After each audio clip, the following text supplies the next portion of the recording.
Hey everyone, since I created the one video showing how I made this training dummy of mine, I wanted to go ahead and go over some of the other implements that I've used and show you how easy it can be to make some of them on your own. So for my nigiri game, the gripping jars, I was actually lucky enough to find this pair at a craft store that was the perfect size for my hand. And all I had to do from there was to wrap the bodies of them with some rope, that way if they ever were to clash that they didn't break. And then from there I just had to add some rocks to make them heavy enough to get good workout from them. So for the tan here, the old barbell, I've used for the shaft just a 2-inch dowel that was 4 feet long, and on this shaft I've attached some small 90-degree angle brackets all the way around on both sides of these weight plates, and the weight plates that I've used were 35 pounds each. And for me, those are a bit heavy, so if you want to make one of your own, maybe use some smaller weights unless you're quite a bit stronger than me. For my second design of the Makiage Kigu, the roller lift here, I've used just a piece of a 2x4 that's big enough to hold the weights and a large screw that's small enough to fit in between here.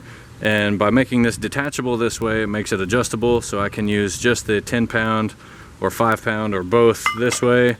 And then by having just this piece, I can use that just for finger curls or something else, whatever you want to call that. And then from there I can attach the rope to curl from there. And then of course the rope on the handle itself is easily enough attached by just drilling a hole and then, attaching the rope however you want to that way. So for my ishibukuro, literally rock bag, I used a fabric bag that was actually what a bed sheet came in at Walmart that I used for my dog's bed, and I filled it with some pea gravel, some small rocks. And then from here, we wrap it with duct tape. And for a more detailed video on how to make one of these, if you're interested, I'll put a link in the description for how you can do that. This bag is actually a bag that I use specifically for my fingertips.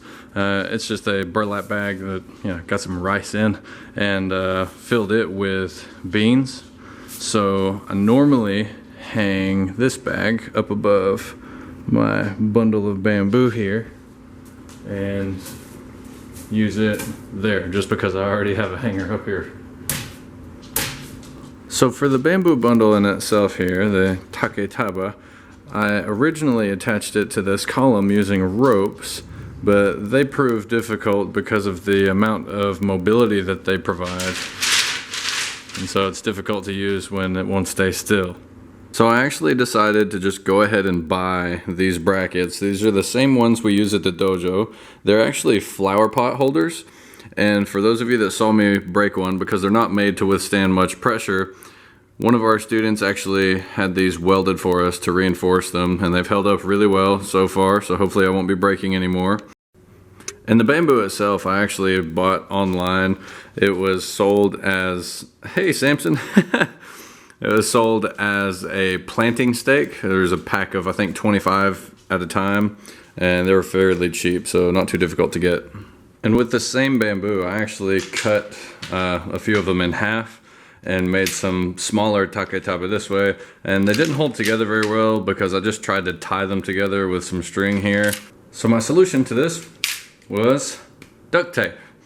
Holds together very well now, and I've made different sizes here that have different weights to them for different purposes, and I don't know what else I was gonna say about them.